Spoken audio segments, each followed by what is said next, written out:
السلام علیکم سامعین، یقیناً آپ سب خیریت سے ہوں گے اور آج کی ویڈیو بھی آپ کو پسند آئے گی۔ آج کی ویڈیو کا موضوع ہے یہ دنیا عبرت کی جا ہے، تماشا نہیں ہے۔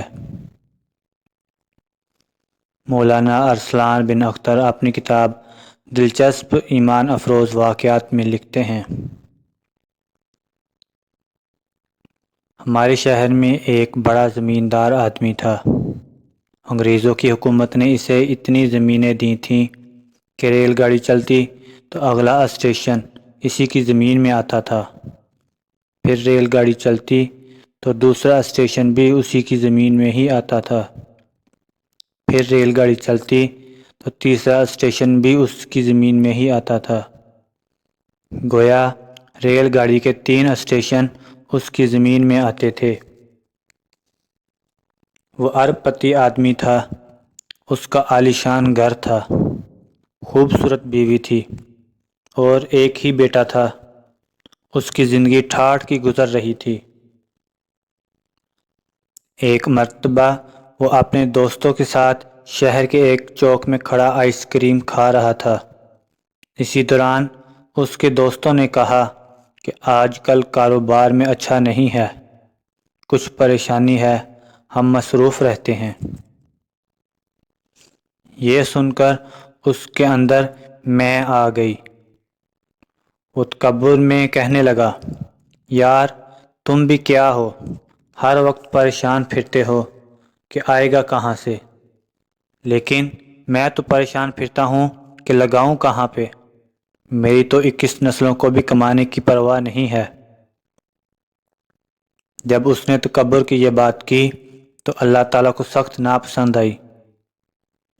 نتیجہ یہ نکلا کہ وہ 6 مہینوں کے اندر اس دنیا سے رخصت ہو گیا۔ پیچھے اس کا نوجوان بیٹا تھا، اس کی عمر 17-18 سال تھی۔ وہ اس کی ساری جائیداد کا اکلوتا وارث بن گیا۔ اٹھتی جوانی تھی اور پیسہ بھی بے حد و حساب تھا۔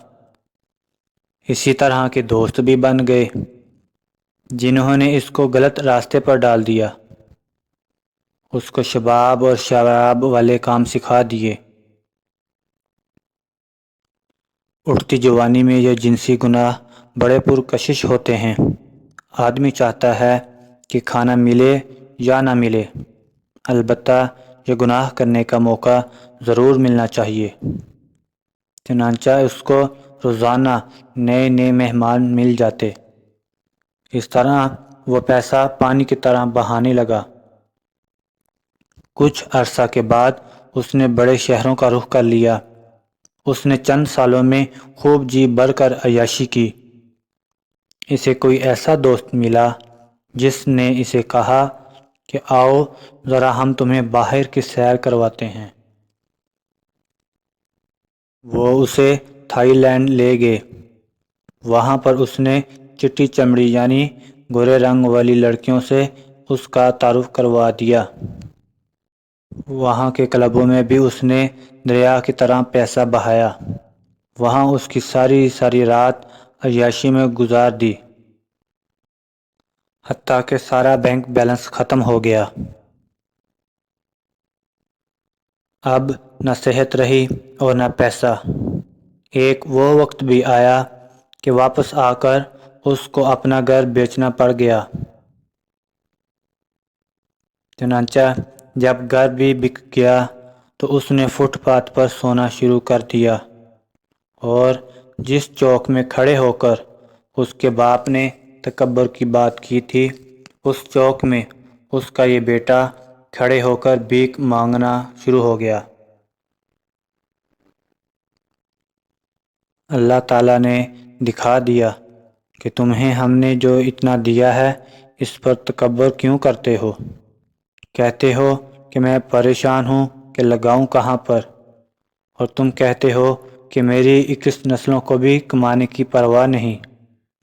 جہاں تم کھڑے ہو یہیں پر تمہارا بیٹا کھڑا ہو کر بھیک مانگا کرے گا۔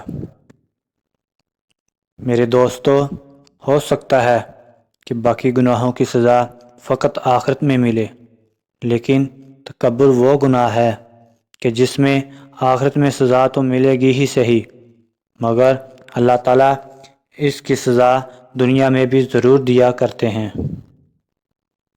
آپ سے گزارش ہے کہ ایک بار درود شریف پڑھ لیجئے۔ جزا اللہ عنا محمدا ما هو اہلہ۔ اس پیغام کو دوسروں تک پہنچائیے تاکہ اللہ تعالیٰ کسی کی زندگی کو آپ کے ذریعے بدل دے، اس طرح آپ کا اور دوسروں کا بھی بھلا ہو سکے۔ شکریہ، آمین۔ اس ویڈیو کو لائک کریں، شیئر کریں، کمنٹ کریں، خود بھی سبسکرائب کریں اور دوستوں کو بھی سبسکرائب کرنے کا کہیں۔ شکریہ۔